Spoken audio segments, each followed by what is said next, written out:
Bonjour à tous, je suis Mickaël Raymond et je vous souhaite la bienvenue dans Double Vie, un podcast qui parle de création, des auteurs et de leur mode de vie. Aujourd'hui, j'accueille Romain. Alors j'ai connu Romain lorsqu'il dirigeait une société de recrutement dans le domaine techno. Nous avons travaillé ensemble à cette époque-là et aujourd'hui, il sort un premier album, un slam complètement optimiste, comme il aime à l'appeler, et j'ai écouté l'album, je confirme, c'est vraiment optimiste, ça donne la pêche. Donc on va en parler un petit peu. Bonjour Romain. Bonjour Mickaël. Donc tu as fait un passage, tu as fait un switch, le recrutement et puis ton slam, ton album complètement optimiste. J'ai l'impression que le point commun c'est l'humain, c'est ça qui te motive. Ouais, moi ce qui me motive effectivement c'est les relations humaines, c'est le lien avec les gens. C'est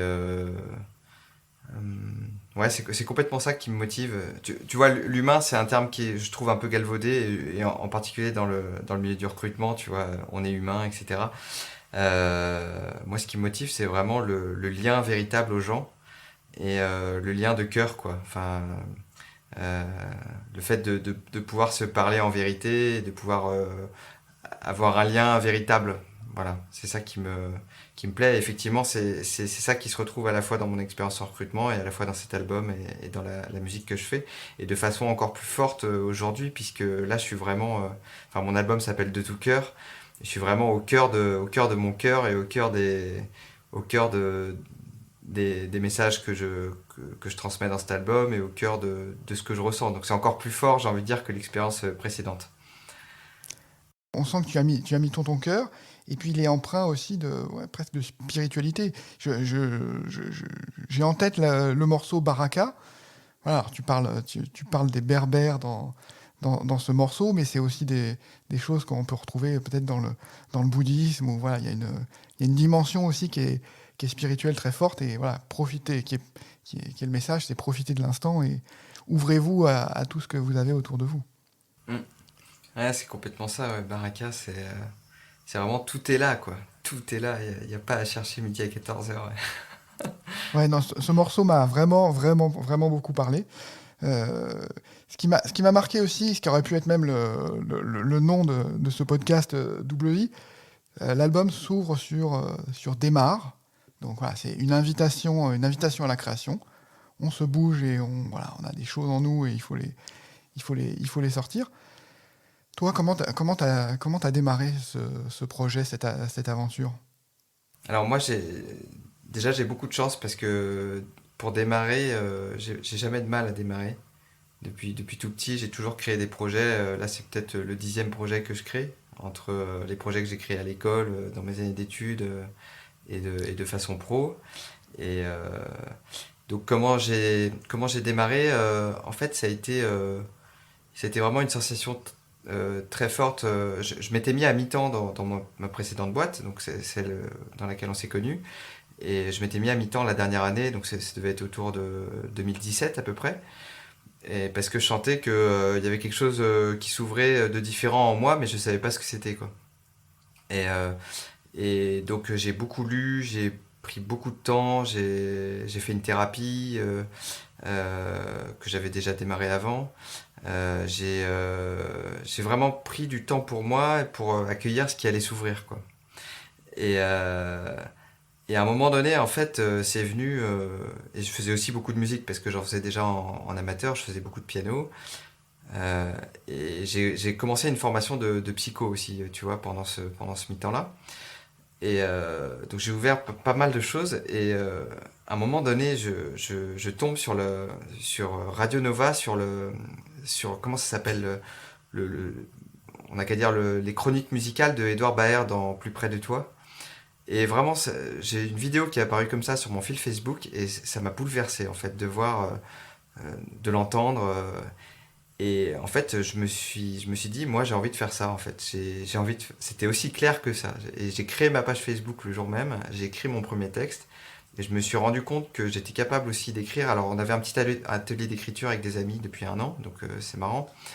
Mais je me suis rendu compte que j'avais cette légitimité aussi pour écrire pour d'autres et pour mettre au monde pour présenter au monde ce que j'avais à l'intérieur de moi.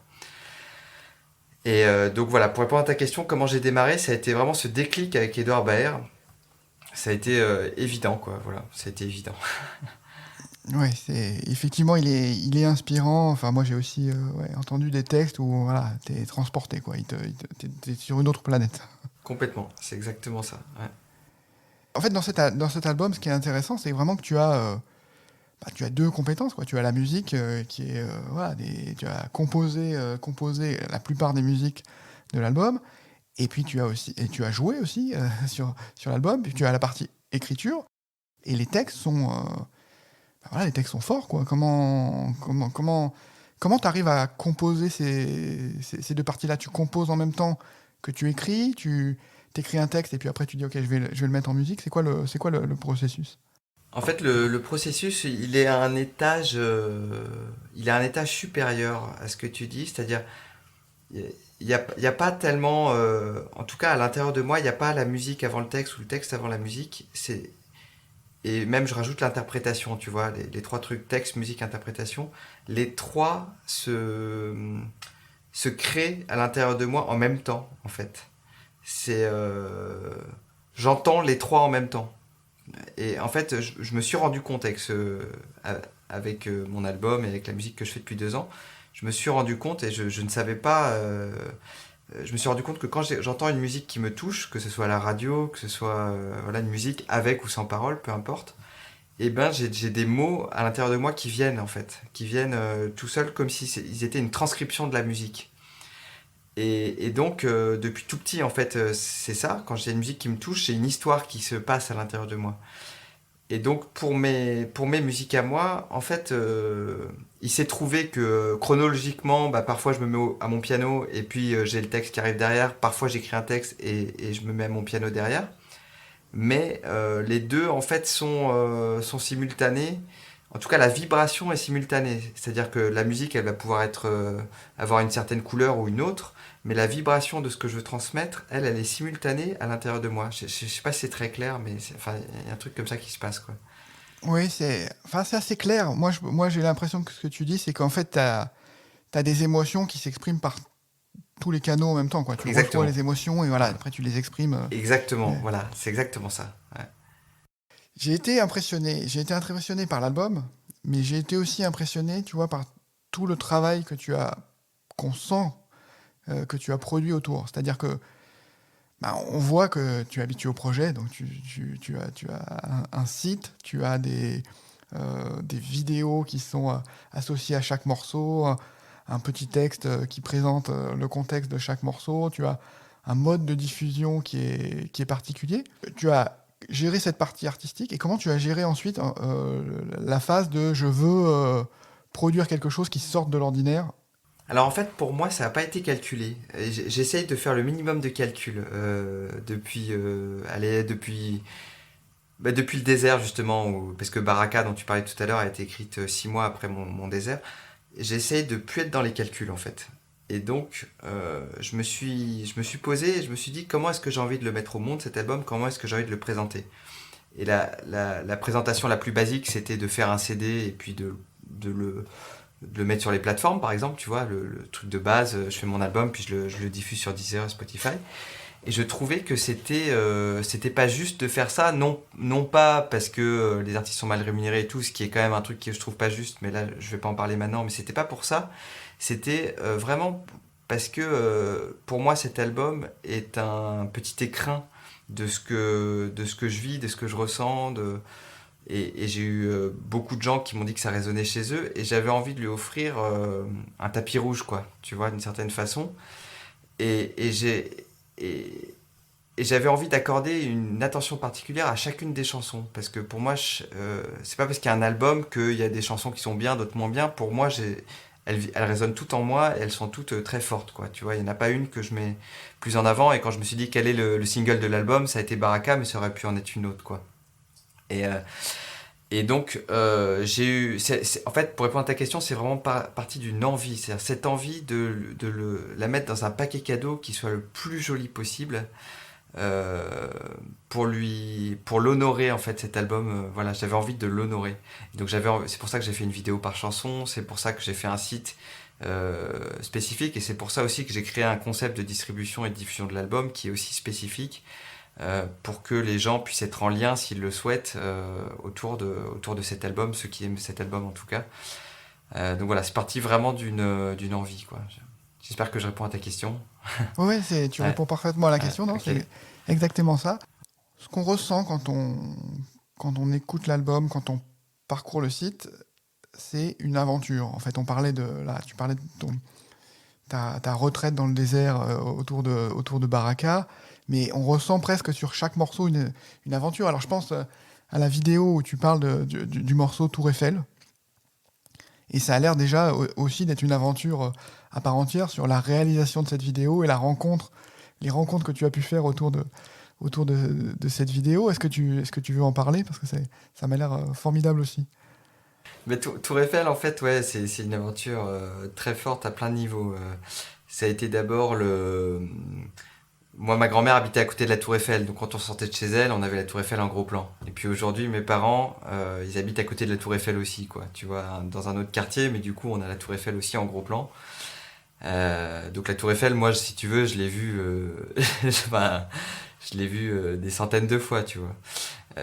Et quand ma grand-mère m'emmenait au Champ de Mars, qui est à la Tour Eiffel, on traversait quelques pâtés de maison et j'avais l'impression à chaque fois qu'elle reculait et pour moi elle marchait la Tour Eiffel, tu vois, quand j'avais 4-5 ans et que j'étais à Paris. Après j'ai passé mon enfance à Montpellier, mais quand j'avais 4-5 ans, pour moi la Tour Eiffel elle marchait, quoi, parce que dès qu'on se déplaçait d'un pâté de maison, elle était encore derrière, quoi. Et elle enjambait les immeubles. Donc ça a été ma première histoire avec la Tour Eiffel. Et puis après, en fait, ça a résonné très fortement en moi, ce symbole de la Tour Eiffel, quand il y a eu tous les attentats à Nice, notamment à Paris, avec Charlie Hebdo, etc. Et il y a eu ce petit symbole, je sais pas si tu te souviens, le symbole de la Tour Eiffel, tu sais, qui circulait, Oui, noir tu et vois, blanc, ouais. noir et blanc, ouais, ce truc-là. Et pour moi, la Tour Eiffel, elle est vivante, en fait, depuis que je suis tout petit. C'est vraiment une âme, quoi, tu vois. C'est pas juste des bouts de fer, c'est vraiment véritablement une âme. Et d'ailleurs, je crois qu'on appelle ça être animiste quand on pense que les objets ont une âme. Il me semble que c'est ça. Et pour moi, je me considère animiste, quoi. Tu vois, pas que sur la Tour Eiffel, mais sur tous les objets, en fait.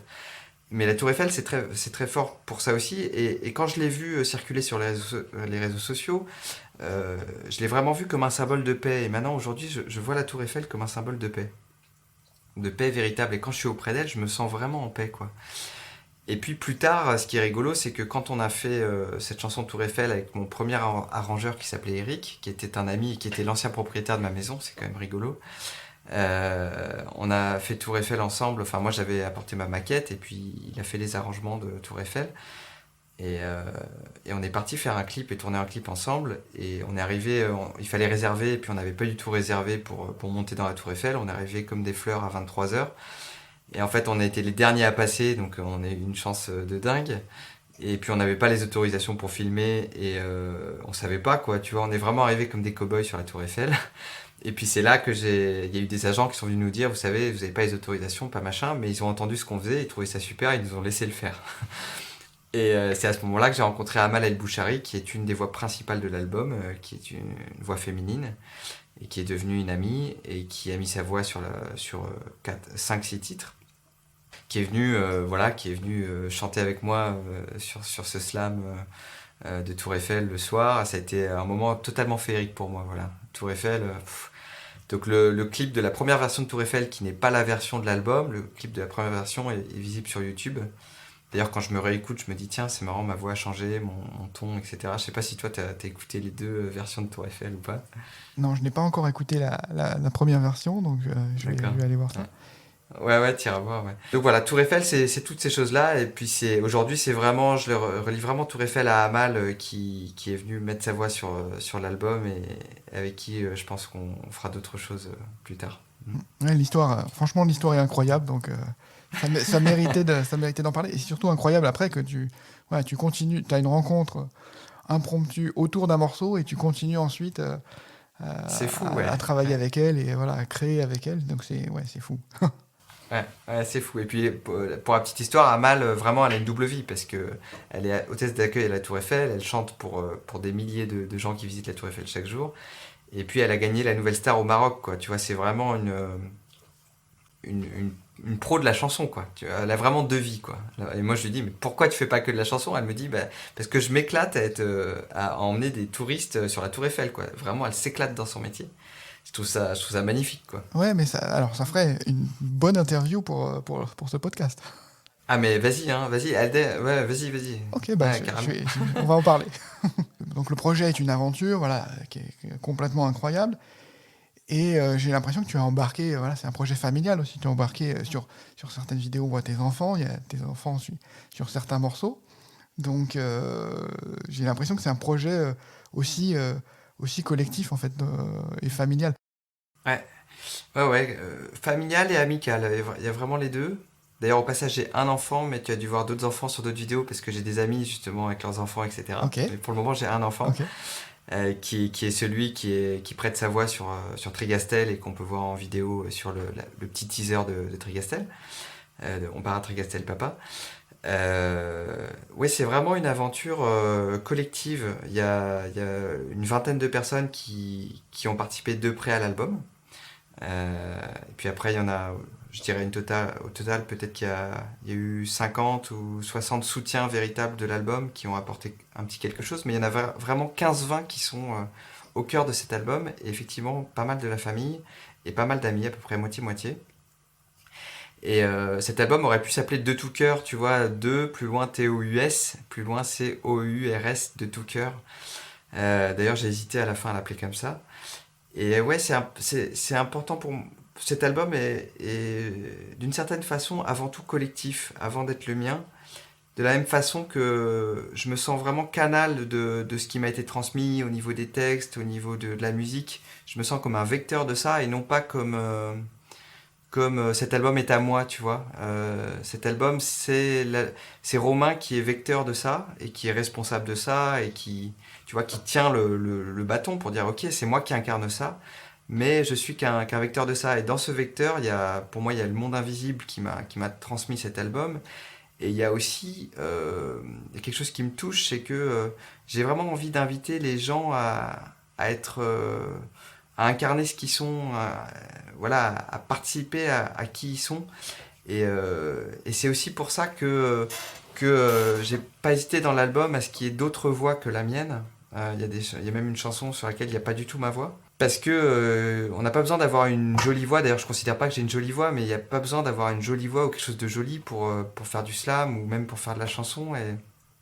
Et, euh, et ouais, comment dire, la fraternité, le fait que chacun incarne qui il est, c'est quelque chose qui me touche aujourd'hui. Voilà. Et donc c'est pour ça que j'ai vraiment souhaité que tous les gens qui souhaitaient y participer, y participent, quoi. Et c'est quand même moi qui suis l'élément central de l'album, ça c'est clair, quoi. Ouais. Oui, alors ce que tu expliques me rappelle, il y a un auteur américain, Steven Pressfield, que je suis beaucoup. Il a écrit pas mal de bouquins sur la création et l'écriture. Et effectivement, un des trucs qu'il donne pour s'enlever la pression, bah, c'est d'expliquer que voilà, quand on écrit, quand on compose, quand on fait un morceau, bah, finalement on est juste un canal, on est à l'écoute de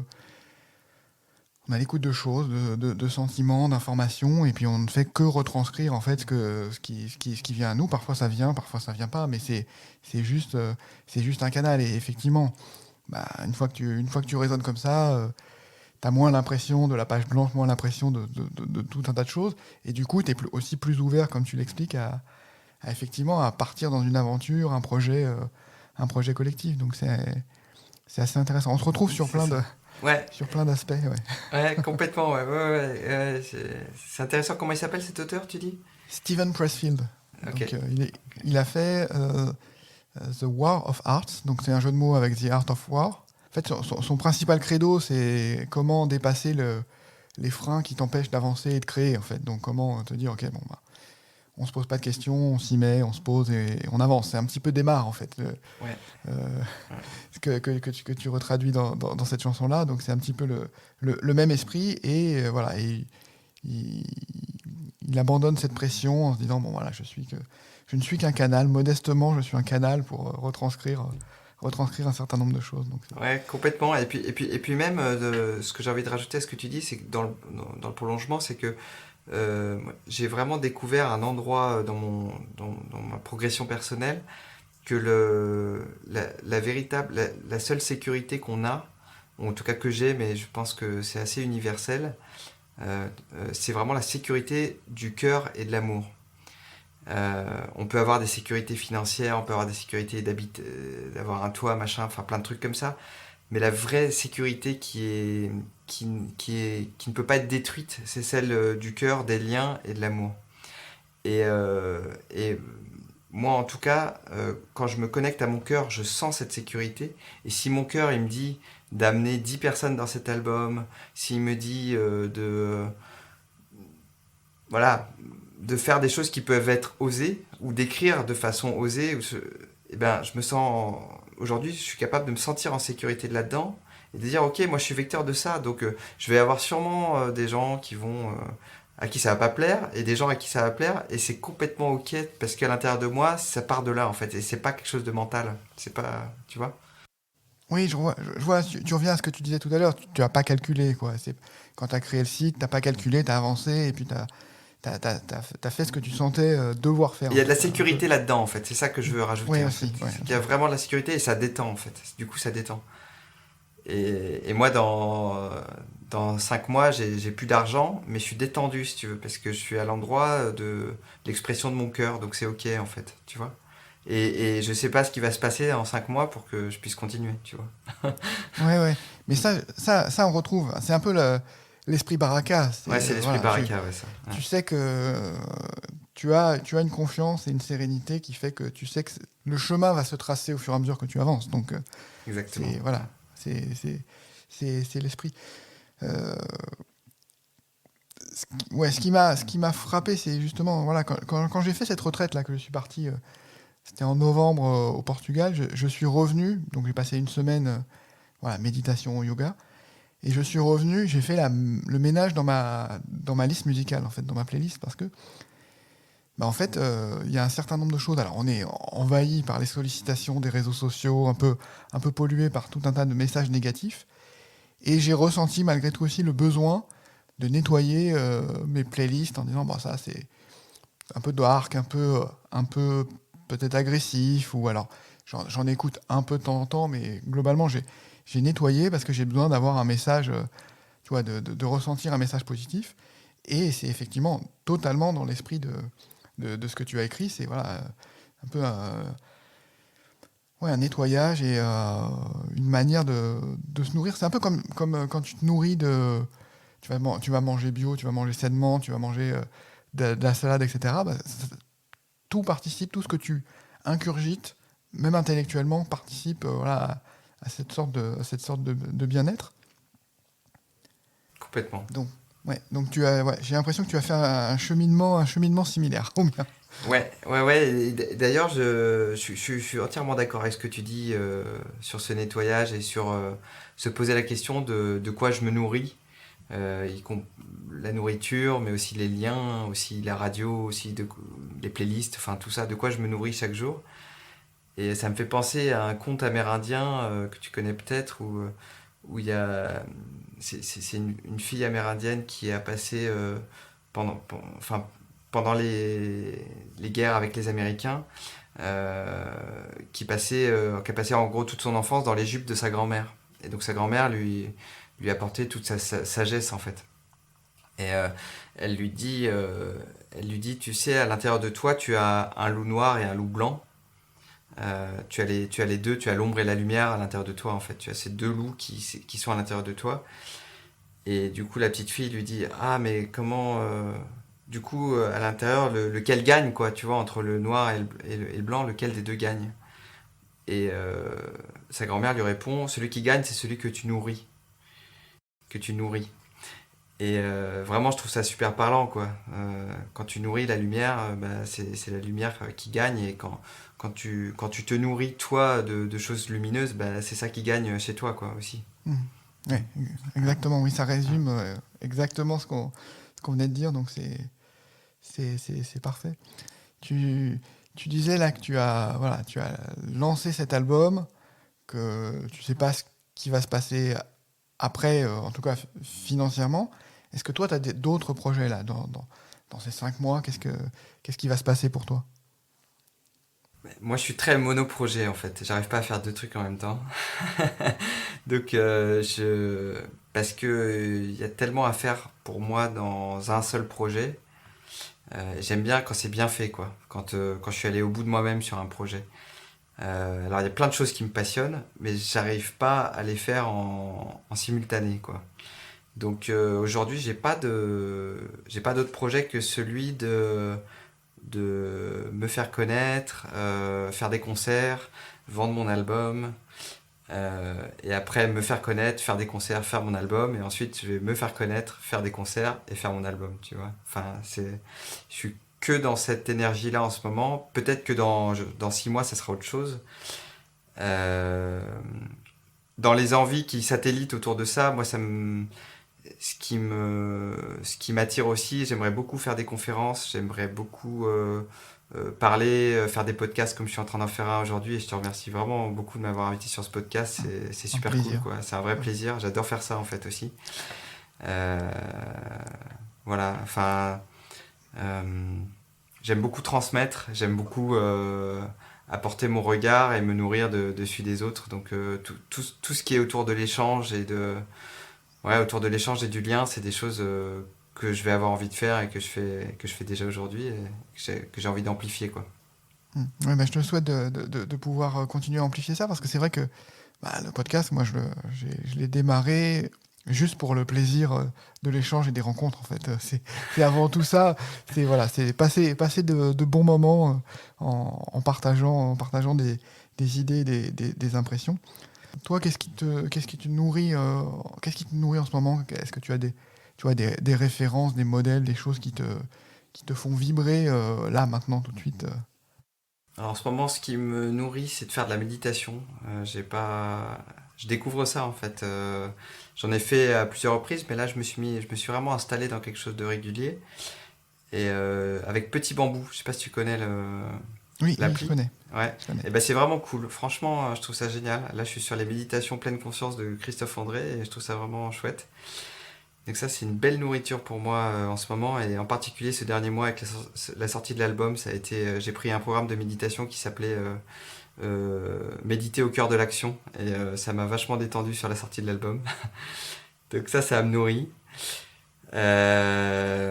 Quelles sont les autres choses qui me nourrissent en ce moment? Ben, moi, faire de la musique, ça me nourrit, donc il n'y a pas une journée sans mon piano.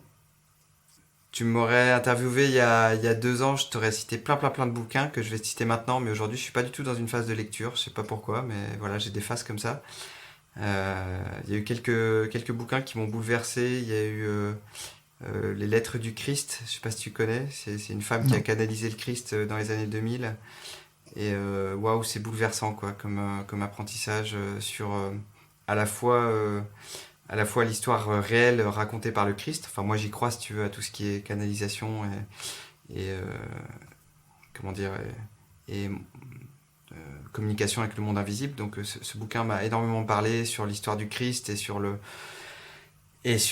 sa vision du monde et sur plein de choses. Ça m'a énormément ouvert. Je vais t'en citer trois. Il y a ce titre-là. Il y a Paroles des hommes vrais au monde mutant, qui est un bouquin fabuleux sur les aborigènes et sur que tu as peut-être lu, je sais pas. Non, non, pas encore. Voilà, bah, je te le recommande vivement. Après, il a été controversé parce que certains disent qu'il a été surtout romancé et d'autres qui disent que c'est surtout une histoire vraie. Donc, peu importe, moi je l'ai lu en tant qu'histoire vraie et ça m'a vachement nourri. Et puis j'ai beaucoup aimé Conversation avec Dieu aussi, qui est un super bouquin. En fait, moi ce qui me nourrit, c'est, je sais pas si tu as entendu parler du triple lien.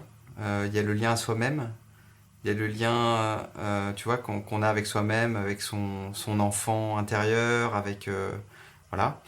Il y a le lien horizontal avec les gens, les amis, la famille, le lien terrestre. Et puis il y a le lien vertical avec le plus grand, quoi. Tu vois, on peut l'appeler Dieu, on peut l'appeler tout ce qu'on veut. et ben, moi, c'est ces trois liens qui me nourrissent, quoi. Tu vois, et j'ai dû quand je fais pas quand j'ai pas de lien avec un des trois, je sens que ça va pas, quoi. Tu vois, Mhm. j'ai besoin Ok, vraiment dans une ouais. journée, j'ai besoin d'avoir le lien avec les trois. Et souvent, les trois sont confondus en un, quoi. Tu vois, souvent je sens que je suis relié, je sens que tu vois, par exemple, dans des gros coups de cafard ou des gros coups de mou, ou des situations difficiles, bah, j'essaie de me relier vraiment au plus grand et ça me porte, quoi, véritablement. Et pourtant, je suis pas religieux, quoi. Tu vois, je vais pas à la messe, j'ai pas de. Enfin, Il y a un besoin de, tu vois, de cartes pour interpréter le monde et que ce soit des interprétations religieuses ou des interprétations, tu vois, plus parfois plus rationnelles ou plus terre à terre, etc. Tout ça, ça te donne des clés de compréhension et ça te permet de, tu vois, de faire ta représentation du monde qui t'aide à vivre en fait finalement. exactement. Ouais. Il y a autant de vérités sur cette terre qu'il y a d'hommes. Chacun va avoir son vécu et va se créer sa réalité en fonction de ce qu'il a vécu et de ce qui l'aide à comprendre ce qu'il vit et où il va. Complètement. Je suis complètement d'accord avec ça. Et en fait, ce que je souhaitais rajouter, c'est que globalement, ce qui me nourrit, c'est le réel. C'est-à-dire que aller sur un journal, un journal en ligne, tu vois, un quotidien ou ce genre de choses, ça me nourrit pas parce que ça va parler de choses qui sont loin de moi. Ça va parler de choses en plus du fait qu'il y ait beaucoup de choses négatives, mais je parle même pas du fait que ce soit négatif, ça va parler de choses sur la société, sur des choses qui sont finalement intangibles et qui ne sont pas réelles. Pour moi, la société n'existe pas, tu vois, c'est une conception de l'esprit, c'est une surface de projection de notre monde intérieur autour. Mais du coup, pourquoi est-ce qu'on parle de la société? Ben, je sais pas, quand on en parle dans une phrase, ça sert à quoi d'en parler? Et donc, souvent c'est parce que on a un mal-être ou qu'on a quelque chose qu'on a envie de dire finalement. Et donc moi, ce qui me nourrit, c'est vraiment le réel. Tu vois, là, la conversation avec toi, elle me nourrit parce qu'elle est réelle, elle est tangible, elle est avec quelqu'un. Mais à partir du moment quand j'ai une discussion par exemple avec des gens où on va parler de choses externes à ce qui nous relie ou, ou de ce qu'on ressent, bah du coup ça me nourrit plus, quoi, tu vois. Moi, ce qui me nourrit, c'est vraiment d'être dans le concret, quoi. Tout de suite, qu'est-ce que tu ressens, qu'est-ce que je ressens, qu'est-ce qu'on a envie de se dire et pourquoi on parle de ça, quoi, tu vois. Hmm. Ouais. Et Voilà. donc, ouais, la musique, c'est idéal comme canal parce qu'il y a la vibration, les instruments, et c'est le réel tout de suite, quoi, Complètement. immédiatement. C'est le réel et puis c'est aussi tu disais le terme spirituel. Alors j'essaie de pas trop l'employer, moi, parce que tout le Mm. monde on met tout et n'importe quoi derrière spirituel, mais vraiment il y a une vibration qui va au-delà du plan terrestre qui moi aussi me plaît vachement dans la musique, quoi, tu vois. Mhm. Est-ce que tu as des choses à ajouter? Peut-être que voilà, c'est intéressant de rappeler quel est ton site, comment on peut trouver ton album et comment on te suit. Ouais. Donc, bah, si tout est sur romainlive.fr, rominlive.fr, donc romainlive.fr. Donc ça, c'est mon site. C'est sur ce site que vous pouvez commander l'album. L'album n'est disponible que sur ce site, d'ailleurs. Vous l'avez probablement compris avec le podcast. Il n'est pas sur les plateformes. Euh, il est disponible en MP3 et en CD. Donc ça, c'est pour la partie album. Pour la partie concert, donc là en ce moment c'est un petit peu spécifique pour la plupart des artistes en France. Donc moi je vais surtout faire des lives à partir de septembre. Peut-être que je vais en faire un en août, je sais pas. Mais depuis chez moi, en fait, quand je dis live, c'est Facebook Live. Donc vous pouvez aussi suivre ma page où vous verrez plein d'autres infos super chouettes. Donc ma page c'est Romain Slam. Donc Romain, Romin, Slam, SLAM. Tout accroché. Donc c'est facebook.com/romanslam parce que souvent les gens, j'insiste un peu parce que les gens trouvent pas ma page. Donc voilà. Voilà, pour la partie plus sociale et tout, c'est sur cette page. Pour la partie site, donc pour les concerts, vous pouvez vous inscrire pour recevoir des infos sur mes concerts et sur d'autres choses sur mon site. Et je crois que je vous ai à peu près tout dit. Et donc pour les prochains concerts physiques, pour le moment, il n'y en a pas de programmé, mais donc ça va être surtout chez moi. Et puis je pense qu'à partir de septembre-octobre, il y a des dates quand même qui vont tomber physiquement, quoi. Ok. Écoute, c'est parfait. On va certainement te suivre et refaire, dans quelques mois, t'interroger à nouveau sur là où tu en es et le parcours que tu as fait. Avec plaisir. Je te remercie vraiment infiniment pour le temps que tu as pris pour ce podcast, parce que ton album est sorti il y a une semaine, donc voilà, ça doit être un peu l'effervescence. Il m'a donné la pêche, je te le dis, je m'y retrouve parfaitement. Donc voilà, il ne me reste plus qu'à vraiment te souhaiter bonne chance pour la suite de l'aventure, et je te souhaite de trouver ta baraka. Merci Mickaël, et puis je vous souhaite à tous de trouver la vôtre. Merci beaucoup, Merci. Je suis très touché d'avoir pu participer à ce podcast. Je suis très touché également. Merci beaucoup et à très bientôt. Merci. À bientôt. À chaque instant, la Terre, la vie et l'univers t'apportent tout ce dont tu as besoin. Tout. De l'eau, du pain, un travail fait pour toi et des liens nourrissants. La Terre, la vie et l'univers complotent pour répondre à tous tes besoins véritables, tous. Ta seule tâche consiste à ouvrir les yeux, tes vrais yeux, ceux de ton corps, et de regarder autour de toi ce qui se présente avant de le cueillir comme une offrande sacrée. Tout est en marche, tout est en ordre dans l'univers pour te rendre profondément heureux chaque jour et vivre une éternité où que tu habites et quelle que soit ta situation. C'est une réalité que les Berbères appellent la baraka, visible à celui qui ouvre aussi grand ses yeux que la vie ouvre son cœur.